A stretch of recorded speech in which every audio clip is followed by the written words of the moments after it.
Kehamilan pada usia 16 minggu ini adalah kasus yang sangat langka dan cukup sulit untuk terdiagnosa karena jarang sekali ditemukan.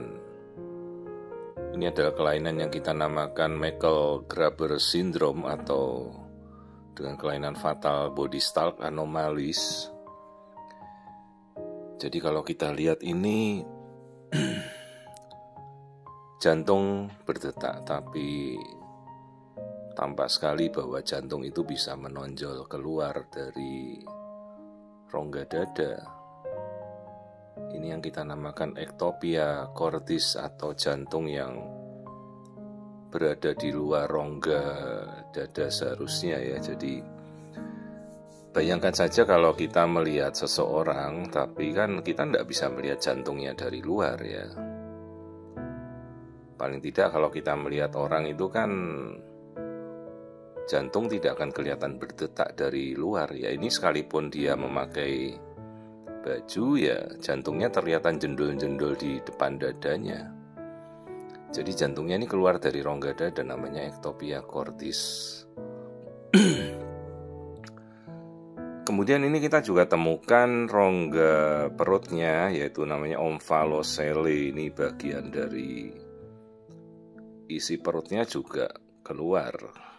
Jadi ada usus di situ, ada liver di situ yang keluar dari rongga perutnya. Ya, jadi tadi jantungnya keluar, terus bagian perutnya juga keluar ya. Jadi ini beberapa kelainan yang sudah kita temukan. Ini baru 16 minggu, tapi sebelumnya tidak dicurigai kondisi ini ya. Ini aja saya mengamatinya cukup lama. Videonya sebenarnya lebih panjang lagi ya, tapi ini saya persingkat. Jadi sekitar 12 menit karena sambil memeriksa itu kan pikiran kita terus berjalan, sebenarnya ini kelainan apa kok banyak sekali. Baru sampai pada kesimpulan, oh namanya sindrom Meckel-Graber. Kuncinya terakhir, jadi kita begitu temukan bagian kepalanya juga keluar dari rongga kepala. Ya, ini tulang-tulangnya. Perhatikan tulangnya bengkok atau skoliosis ya istilahnya ya. Padahal ini baru 16 minggu tulangnya sudah bengkok ekstrim begini.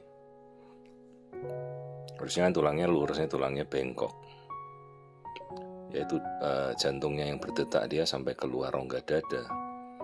Jadi praktis kan rongga dada depannya itu tidak terbentuk ya. Ini namanya body stalk anomalies atau limb body wall defect yang biasanya terbentuk karena selaput amnion atau selaput ketuban itu pecah sejak awal. Jadi kan kantung kehamilan dibungkus oleh selaput ketuban atau selaput amnion. Jadi salah satu teorinya menyebabkan selaput ketubannya itu pecah, lalu selaput ketuban itu berfungsi seperti benang yang sangat tajam, bayangkan seperti benang gelasan, kemudian melilit ke tubuh bayi, mengirisnya ya. Akhirnya ya salah satu organnya kemudian rusak. Ini namanya meningoencephalocele. Jadi isi otaknya sampai keluar dari rongga kepala. Jadi teorinya tuh menyatakan bahwa selaput ketuban yang menjadi benang yang sangat tajam itu jadi melilit ke tubuhnya bayi, yang membuat organ-organnya jadi keikat, kebelit. Jadi ada yang isi perutnya keluar, jantungnya dikeluarkan, terus bagian kepalanya juga pecah dari tempurung kepalanya ya. Sangat-sangat berat kelainan ini dan sangat jarang. Ini tidak berkaitan dengan sindrom genetik. Jadi ini murni karena kelainan anatomi, kelainan bawaan. Jadi sekarang penyebabnya ya kenapa selaput ketuban itu pecah ya, baru kita hubungkan dengan oh mungkin ada defisiensi mineral, vitamin, terutama jenis-jenis vitamin D ya. Vitamin D terus mineral seperti seng, zinc itu ya diteorikan bisa menyebabkan selaput ketuban itu tidak lentur atau tidak elastis, jadi mudah pecah ya. Sekarang kalau ada apa-apa semua bisa tanya ke ChatGPT ya. Nah ini bagian kakinya, kelihatan bayinya itu bersila begitu, duduk. Jadi ini baru masuk minggu ke-16. Ini bagian depan abdomen. Ya, jadi bagian rongga perutnya itu keluar dari dinding perutnya dia. Dan ini kulit di bagian tubuhnya sudah membengkak semua ya, sudah hidrops, terisi cairan. Ya, jadi ini bagian perutnya keluar, jantungnya di luar. Bagian tempurung kepalanya juga terbuka, pecah ya, jadi otaknya juga keluar. Prognosisnya jelas sangat-sangat buruk ya. Ini tampak luar bayinya, coba kan ya. Ya bagaimana kita menceritakan pada orang tuanya, kan kita mengedukasi sambil orang tua melihat ya. Tapi yang jelas mereka kan sudah akhirnya tahu ya kondisi apa yang dihadapi. Jadi akan lebih baik bila kita menemukan diagnosa ini sejak awal kita tahu ya. Kalau Anda bertanya, dok emang bisa diapakan? Ya tidak bisa diapa-apakan. Dok apa ini bisa bertahan sampai lahir? Ya pasti, karena dia masih terhubung dengan tali pusat dari ibunya kan, dari plasenta. Tapi begitu bayinya lahir ya bayinya tidak bisa hidup lah ya.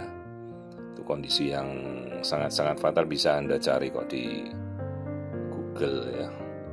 Body stalk anomaly, terus ada Meckel-Graber syndrome ya, ini kombinasi yang sangat fatal.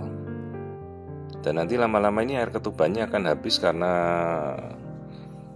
ginjal biasanya tidak akan berfungsi ya kalau kondisinya seperti ini.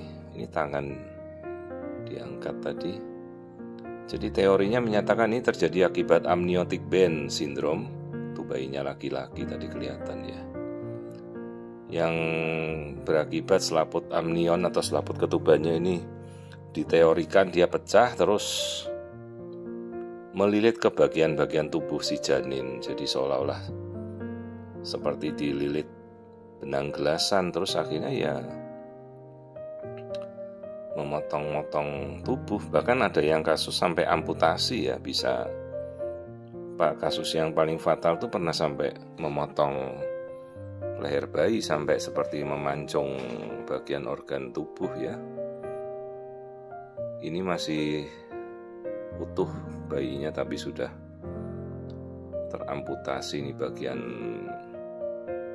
lengannya itu sudah tidak ada ya, lengannya putung, ini lengannya putul, tidak terbentuk.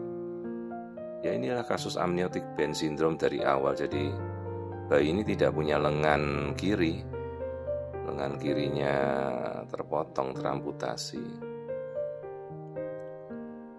Ya jadi inilah kondisi namanya body stalk anomaly atau limb body wall defect, jadi kelainan yang sangat-sangat fatal. Ya ini kita edukasi pada orang tuanya bahwa memang kasus seperti ini kan memang tidak bisa untuk suatu kehidupan ya. Tidak kompatibel untuk suatu kehidupan. Biasanya dia tidak bertahan dalam kandungan ya. Dan kita berikan orang tua edukasi dan penjelasan, lalu ya kita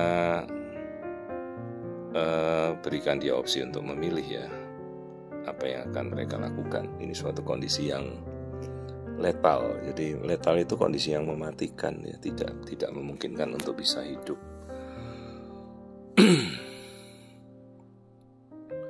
Itu bagian kaki, bagian perutnya terlihat ya, keluar dari rongga perutnya dia. Jadi ini kasus body stalk anomaly dengan kombinasi kelainan Meckel-Graber syndrome. Ini bayinya laki-laki. Terus skoliosis dari tulang belakangnya kelihatan banget ya, tadi bengkok. bukannya lurus tapi bengkok, dan bagian tubuhnya ini sudah kulit-kulit di tubuhnya itu sudah membengkak semua ya, berarti biasanya ginjalnya memang sudah rusak dari awal. Biasanya dalam kasus seperti ini kemungkinan tidak memasuki 5 bulan bayi ini sudah demise ya, atau meninggal dalam kandungan. Jadi ini kasus-kasus yang kemungkinan bisa lebih awal terdiagnosa, ini sudah baru 4 bulan dan kebetulan bukan pasien rujukan, juga agak sulit sekarang ya memang untuk merujuk gitu ya. Kadang-kadang pasien banyak yang ibu-ibu tuh datang sendiri ya, pemeriksaan mandiri, tapi ya untunglah seperti itu kita masih bisa ketahui ya. Jadi memang seiring dengan kemajuan teknologi, kemajuan alat, tapi juga perlu kita landasi juga dengan kemampuan dalam melakukan pemeriksaan. Makanya selalu ada mandatory bahwa melakukan pemeriksaan fetal-maternal screening ya, seperti di negara-negara di luar itu pada trimester pertama, trimester kedua, dan opsional pada trimester ketiga ya kalau ditemukan suatu masalah. Jadi ibu ini ya datang tanpa dirujuk, dia ingin tahu kondisinya ya. Saya sendiri lupa ini kasusnya sudah agak lama ini, sudah beberapa bulan yang lalu. Jadi kebetulan datang sendiri ibunya dan kita temukan kasus body stalk anomali, tapi ya akhirnya dia tahu ya kasusnya ini memang kasus yang sangat fatal ya. Saya berikan penjelasan yang sejelas-jelasnya bahwa kondisi ini suatu kondisi yang tidak memungkinkan untuk bisa hidup ya, dan umumnya tidak bertahan nanti begitu lahir. Tapi dengan segala kondisi yang sudah berat ini biasanya mungkin tidak sampai bulan kelima ya, biasanya dedeknya ini nanti IUFD atau fetal demise ya. Prognosisnya ini sangat berat, prognosisnya sangat buruk. Inilah kasus body stalk anomali, minggunya sudah 16, jadi ini sudah memasuki bulan keempat ya. Kondisinya seperti inilah yang kita temukan ya.